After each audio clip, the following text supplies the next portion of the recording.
Hi friends, എല്ലാവർക്കും പുതിയൊരു വീഡിയോയിലേക്ക് സ്വാഗതം. നമ്മളൊരു വീട് നിർമ്മിക്കുമ്പോൾ അതിൽ എത്ര കല്ലുകൾ വേണമെന്ന് നമ്മൾ എങ്ങനെയാണ് സാധാരണ രീതിയിൽ മനസ്സിലാക്കുന്നത്? ഒന്നുകിൽ വീട് പണി ചെയ്യുന്നവരോട് ചോദിക്കും, അല്ലെങ്കിൽ വീട് ഡിസൈൻ ചെയ്തു തന്ന എഞ്ചിനീയറിനോട് ചോദിക്കും, അല്ലേ? അപ്പോൾ അവർ നമുക്ക് പറഞ്ഞു തരും ഇത്ര കല്ലുകൾ വേണം. അതനുസരിച്ചാണ് നമ്മൾ കല്ല് സൈറ്റിലേക്ക് എത്തിക്കുന്നത്.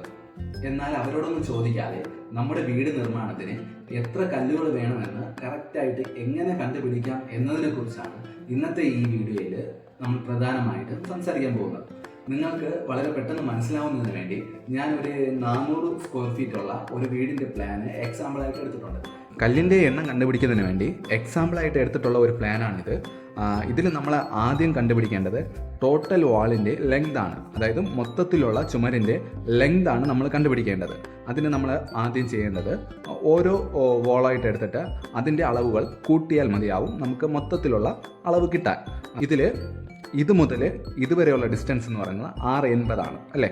അപ്പോൾ 680 പ്ലസ് ഇത് മുതൽ ഇതുവരെയുള്ള ഡിസ്റ്റൻസ് എന്ന് പറയുന്നത് 610 ആണ്, പ്ലസ് 610 ഇതുതൊട്ട് ഇതുവരെയുള്ള ലെങ്ത് എന്ന് പറയുന്നത് 680 പ്ലസ് 680 ഇത് മുതൽ ഇതുവരെ 610 പ്ലസ് 610. അപ്പോൾ പുറത്തുള്ള ലെങ്തായി. അപ്പോൾ ഇതിൻ്റെ കൂടെ തന്നെ നമുക്ക് അകത്തുള്ളതും കൂടെ കൂട്ടിയെടുക്കാം. സ്വാഭാവികമായിട്ടും ഇത് മുതൽ ഇതുവരെയുള്ള ഡിസ്റ്റൻസ് എന്ന് പറയുന്നത് 680 ആണ്, അല്ലേ? അപ്പോൾ ഈ സൈഡ് ഏത് കല്ലാണോ വരുന്നത് ആ കല്ലിൻ്റെ തിക്നെസ് നമ്മൾ കുറച്ച് എടുത്താൽ മതിയാവും. 6 ഇഞ്ച് കല്ലാണ് നമ്മൾ കെട്ടാൻ ഉദ്ദേശിക്കുന്നുണ്ടെങ്കിൽ ഈ ടോട്ടൽ ലെങ്തിൻ്റെ കൂടെ ഇവിടുത്തെ ചുമരിൻ്റെ ലെങ്ത് കുറച്ചാൽ മതിയാവും. അപ്പോൾ നേരത്തെ കൂട്ടി വെച്ചിരിക്കുന്നതിൻ്റെ കൂടെ പ്ലസ് 680 പ്ലസ് ഇത് മുതൽ ഇതുവരെയുള്ള ഡിസ്റ്റൻസ് എന്ന് പറയുന്നത് എത്രയാണ്? 260. ഇതുതൊട്ട് ഇതുവരെ 260 തന്നെയാണ്, പ്ലസ് 260. ഇത് മുതൽ ഇതുവരെയുള്ള ഡിസ്റ്റൻസ് എന്ന് പറയുന്നത് 3 ആണ്, പ്ലസ് 3. അപ്പോഴത്തേക്കും നമുക്ക് ടോട്ടൽ വാളിൻ്റെ ലെങ്ത് കിട്ടും. ഇത്രയും കൂട്ടി അപ്പോൾ നമ്മൾ എല്ലാ ലെങ്തും തമ്മിൽ കൂട്ടുമ്പോഴത്തേക്കും വാളിൻ്റെ എല്ലാ ലെങ്തും കൂടെ കൂട്ടുമ്പോഴത്തേക്കും നമുക്ക് 34 മീറ്റർ എന്ന് കിട്ടും. അതായത് ഈ 34 എന്ന് പറയുന്നത് ടോട്ടൽ വാളിൻ്റെ ലെങ്താണ്. ഇനി നമുക്ക് കണ്ടുപിടിക്കേണ്ടത് ഒരു കല്ലിൻ്റെ വോളിയമാണ്.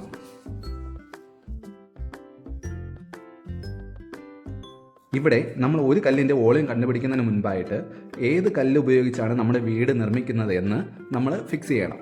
ചുടുകല്ലാണോ, സിമൻറ്റ് കല്ലാണോ, അല്ലെങ്കിൽ ചെങ്കല്ലാണോ, ഏതാണെന്നുള്ളത് നമ്മൾ ഫിക്സ് ചെയ്യണം. അതനുസരിച്ചായിരിക്കും അതിൻ്റെ വോളിയം കാൽക്കുലേറ്റ് ചെയ്യേണ്ടത്. ഓരോ കല്ലിൻ്റെ വോളിയത്തിൽ വ്യത്യാസം വരും. അതിൻ്റെ വലിപ്പം അനുസരിച്ച് അതിൻ്റെ വോളിയം വ്യത്യാസം വരും. നമുക്കിവിടെ എക്സാമ്പിളിന് വേണ്ടി ഒരു 6 ഇഞ്ച് തിക്നെസ് ഉള്ള സിമൻറ്റ് കല്ലെടുക്കാം. അപ്പോൾ അതിൻ്റെ നീളം എന്ന് പറയുന്നത് 40 സെൻറ്റിമീറ്റർ ആയിരിക്കും. അതിൻ്റെ ഹൈറ്റ് എന്ന് പറയുന്നത് 20 സെൻറ്റിമീറ്റർ ആയിരിക്കും. അതിൻ്റെ തിക്നെസ് എന്ന് പറയുന്നത് 15 സെൻറ്റിമീറ്റർ ആയിരിക്കും. ഇതാണ് നമ്മൾ എടുക്കുന്ന ബ്രിക്കിൻ്റെ അളവ്. അപ്പോൾ ഇതിൻ്റെ വോളിയം കണ്ടുപിടിക്കാൻ വേണ്ടി length into height into thickness. നമ്മൾ ഒരു ബ്രിക്കിൻ്റെ വോളിയം കണ്ടുപിടിക്കുന്നതിന് മുൻപായിട്ട് നമ്മൾ ഒരു കാര്യം ഓർക്കണം. 2 കല്ലുകൾ നമ്മൾ ഒരിക്കലും ഇങ്ങനെ ചേർത്ത് വയ്ക്കത്തില്ല. ഒരല്പം ഡിസ്റ്റൻസ് ഇട്ടിട്ട് അതിൻ്റെ ഇടയിൽ മോർട്ടാർ ഇറങ്ങുന്നതിന് വേണ്ടി ഒരല്പം ഡിസ്റ്റൻസ് ഇട്ടായിരിക്കും വയ്ക്കേണ്ടത്. അപ്പോൾ നമുക്ക് ഈ എല്ലാ അളവിൻ്റെ കൂടെ 1 സെൻറ്റിമീറ്റർ കൂട്ടിയെടുക്കണം. അപ്പോഴത്തേക്കും നമുക്ക് ആ ഒരു ചാന്തിൻ്റെ കനവും കൂടെ അതിൻ്റെ കൂടെ കയറി വരും. ഇപ്പോൾ 20 എന്നുള്ളത് 21 ആവും, 40 എന്നുള്ളത് 41 ആവും, 15 എന്നുള്ളത് 16 സെൻറ്റിമീറ്റർ ആവും. നമ്മൾ മീറ്ററിൽ എടുക്കുന്നത് കൊണ്ട് ഇതിനെ മീറ്ററിലോട്ട് കൺവെർട്ട് ചെയ്ത് എഴുതാം. ലെങ്ത്, ഒരു കല്ലിൻ്റെ ലെങ്ത് എന്ന് പറയുന്നത് 40, അത് നമ്മൾ 41 ആയിട്ട് എടുക്കും. 0.41 ഇൻറ്റു ഹൈറ്റ് എന്ന് പറയുന്നത് 20, അത് 21 ആയിട്ട് എടുക്കും. 0.21 ഇൻറ്റു അതിൻ്റെ വീതി എന്ന് പറയുന്നത് 15 ആണ്, അതിനെ നമുക്ക് 16 സെൻറ്റിമീറ്റർ ആയിട്ട് എടുക്കുക. 0.16 0.0138 എന്ന് കിട്ടും. ഒരു കല്ലിൻ്റെ വോളിയം എന്ന് പറയുന്നത് 0.0138 m3. അടുത്തിനി നമുക്ക് കണ്ടുപിടിക്കേണ്ട എന്താണ്? ടോട്ടൽ വോളിയം ഓഫ് വാൾ, അതായത് വാളിൻ്റെ മൊത്തത്തിലുള്ള ചുമരിൻ്റെ മൊത്തത്തിലുള്ള വോളിയമാണ് അടുത്ത് നമ്മൾ കണ്ടുപിടിക്കേണ്ടത്. അത് നമ്മളെങ്ങനെയാണ് ചെയ്യുന്നത്? 34 എന്ന് പറയുന്നത് ടോട്ടൽ ലെങ്ത് ആണ് അല്ലേ, ചുമരിൻ്റെ ടോട്ടലായിട്ടുള്ള ലെങ്ത് ആണ് ഈ 34 എന്ന് പറയുന്നത്. ഇനി ചുമരിൻ്റെ ഹൈറ്റ് എന്ന് പറയുന്നത് 3 മീറ്ററാണ്. 3 ഇൻറ്റു അതിൻ്റെ വീതി എന്ന് പറയുന്നത് എത്രയാണ്? 15 സെൻറ്റിമീറ്റർ തന്നെ. നമ്മളിവിടെ 1 സെൻറ്റിമീറ്റർ കൂട്ടി 16 സെൻറ്റിമീറ്റർ ആയിട്ട് എടുത്തിട്ടുണ്ട്. അപ്പോൾ അത് തന്നെ നമുക്ക് എഴുതാം. അപ്പോൾ നമുക്ക് 16.32 m³ എന്ന് കിട്ടും. അപ്പം നമ്മളിവിടെ ഒരു കല്ലിൻ്റെ വോളിയം കണ്ടുപിടിച്ചു, പിന്നെ ടോട്ടൽ വാളിൻ്റെ വോളിയം കണ്ടുപിടിച്ചു. അത് കണ്ടുപിടിച്ചത് എങ്ങനെയാണ്? 34 എന്ന് പറയുന്നത് ടോട്ടൽ ലെങ്ത്, ചുമരിൻ്റെ ടോട്ടൽ ലെങ്ത്, 3 മീറ്റർ എന്ന് പറയുന്നത് ഹൈറ്റാണ്, ഇൻറ്റു 0.16 എന്ന് പറയുന്നത് ചുമരിൻ്റെ വീതിയാണ്. അപ്പോൾ നമുക്ക് 16.32 എന്ന് കിട്ടും. അപ്പോൾ ഈ പ്ലാൻ നോക്കുമ്പോൾ നമുക്ക് മനസ്സിലാവും ഇതിൽ ഡോറുണ്ട്, വിൻഡോ ഉണ്ട്, വെൻറ്റിലേറ്റർ ഉണ്ട്. അപ്പോൾ ഈ ഡോറും വിൻഡോയും വെൻറ്റിലേറ്ററൊക്കെ വരുന്ന ഭാഗത്ത് കല്ലിൻ്റെ ആവശ്യമില്ല. അപ്പോൾ ആ അളവുകൾ നമുക്ക് കുറയ്ക്കണം. അപ്പോൾ ഇതിൽ ആദ്യം നമുക്ക് എത്ര ഡോറുണ്ടെന്ന് നോക്കാം. അപ്പം മെയിൻ ഡോർ എന്ന് പറയുന്നത് ഒരു ഡോറുണ്ട് അല്ലേ, മെയിൻ ഡോറ് സാധാരണ ഡോറിനെക്കാട്ടിലും അല്പം വലിപ്പം കൂടുതലായിരിക്കും. അപ്പോൾ അതിനെ നമുക്ക് D1 എന്ന് പറഞ്ഞെടുക്കാം. ഇനി സാധാരണ ഡോർ എന്ന് പറയുന്നത് അത് 90 സെൻറ്റിമീറ്റർ ആയിരിക്കും അതിൻ്റെ വീതി വരുന്നത്. അതിനെ നമുക്ക് D2 എന്ന് എടുക്കാം. ടോയ്ലറ്റിൻ്റെ ഡോർ എന്ന് പറയുന്നത് വീണ്ടും അല്പം കൂടെ ചെറുതായിരിക്കും, ഒരു 75 സെൻറ്റിമീറ്റർ 80 സെൻറ്റിമീറ്ററിന് അകത്തെ ടോയ്ലറ്റിലോട്ടുള്ള ഡോറ് കൊടുക്കാറുള്ളൂ. അപ്പോൾ അതിനെ നമുക്ക് D3 എന്ന് എടുക്കാം. ഇനി ഡോറ് മാർക്ക് ചെയ്തതുപോലെ തന്നെ നമുക്ക് വിൻഡോയും മാർക്ക് ചെയ്യാം. അപ്പോൾ ഇത്രയും ഈ ഡോറിൻ്റെയും വിൻഡോയുടെയും വെൻറ്റിലേറ്ററിൻ്റെ അളവ് നമ്മൾ ഈ ടോട്ടൽ വോളിയം, വാളിൻ്റെ വോളിയത്തിൽ നിന്ന് ഇതിൻ്റെ വോളിയം കുറയ്ക്കണം.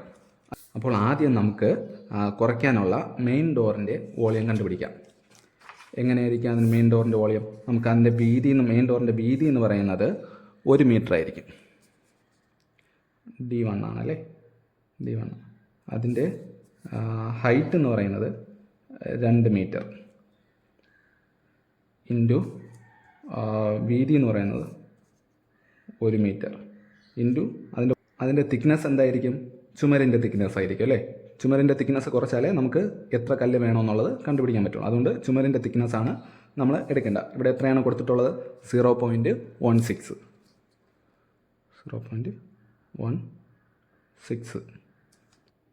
0.32 m³ എന്ന് കിട്ടും. ഇനി അടുത്ത് D2ൻ്റെ വോളിയം കണ്ടുപിടിക്കാം. D2 എത്ര ഡോറുണ്ട്? 1, 2, 3, 4 ഡോറുണ്ട് അല്ലേ. അപ്പോൾ ആദ്യം നമുക്ക് ഒരു ഡോറിൻ്റെ വോളിയം കണ്ടുപിടിക്കാം. അതിൻ്റെ ഹൈറ്റ് സെയിം ആയിരിക്കും, 2 മീറ്റർ ആയിരിക്കും.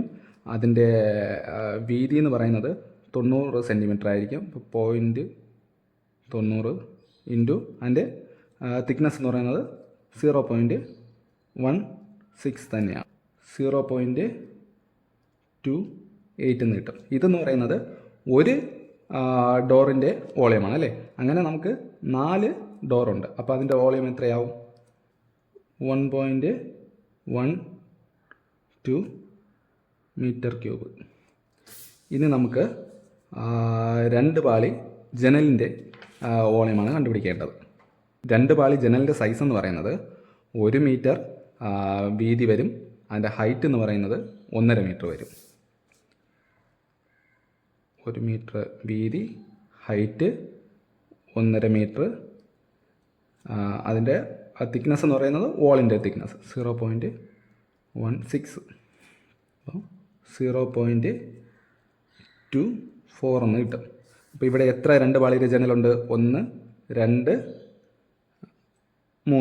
3 ജനലാണ് 2 പാളിയുള്ളത്.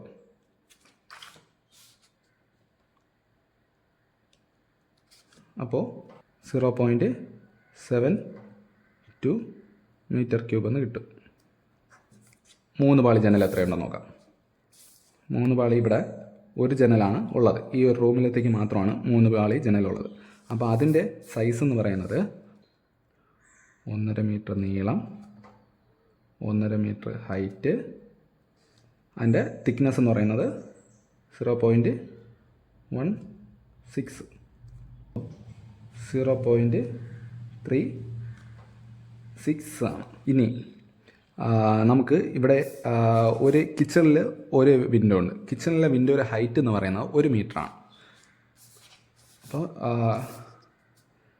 കിച്ചണിലെ 2 പാളി ജനൽ, അതിൻ്റെ ഹൈറ്റ് അതിൻ്റെ വീതി എന്ന് പറയുന്നത് 1 മീറ്ററാണ്. അതിൻ്റെ ഹൈറ്റും 1 മീറ്ററാണ്. അതിൻ്റെ തിക്നെസ് എന്ന് പറയുന്നത് 0.16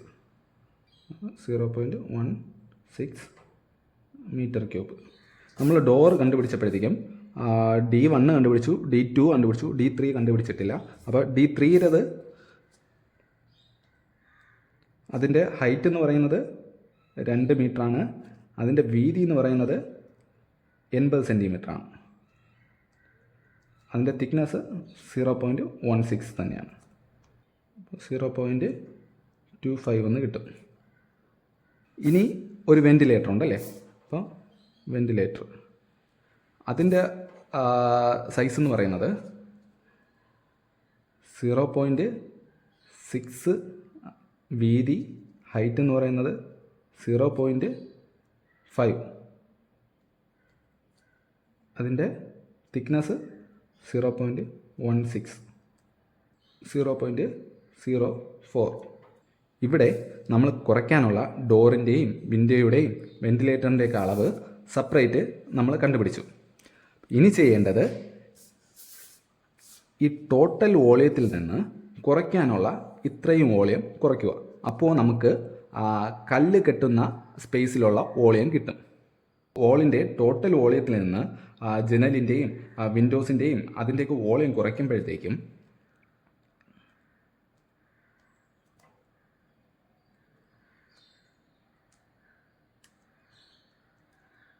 (13.35 മീറ്റർ ക്യൂബ് എന്ന് കിട്ടും. ഈ 13.35 എന്ന് പറഞ്ഞാൽ നമ്മൾ വോളിൻ്റെ ടോട്ടൽ വോളിയത്തിൽ നിന്ന് നമ്മൾ ഈ ഡോറിൻ്റെയും വിൻഡോസിൻ്റെയൊക്കെ കുറച്ചിട്ടുള്ള വോളിയമാണ് 13.35 എന്ന് കിട്ടിയത്. അപ്പോൾ ഇത്രയും വോളിയത്തിലാണ് നമുക്ക് ബ്രിക്ക് വയ്ക്കേണ്ടത്. അപ്പോൾ നമുക്ക് എത്ര ബ്രിക്ക് വേണമെന്ന് കണ്ടുപിടിക്കുന്നതിന് വേണ്ടി ഈ ടോട്ടൽ വോളിയത്തിനെ ഒരു കല്ലിൻ്റെ വോളിയം കൊണ്ട് ഡിവൈഡ് ചെയ്താൽ മതിയാവും. ടോട്ടൽ നമ്പർ ഓഫ് ബ്രിക്ക് എന്ന് പറയുന്നത് 13.35 ഡിവൈഡഡ് ബൈ ഒരു കല്ലിൻ്റെ വോളിയം എത്രയാണ്? 0.0138. അപ്പോൾ നമുക്ക് 967.39 കിട്ടും. അതിന് നമ്മൾ റൗണ്ട് ചെയ്ത് 968 കല്ലാണ് നമുക്ക് ആവശ്യം.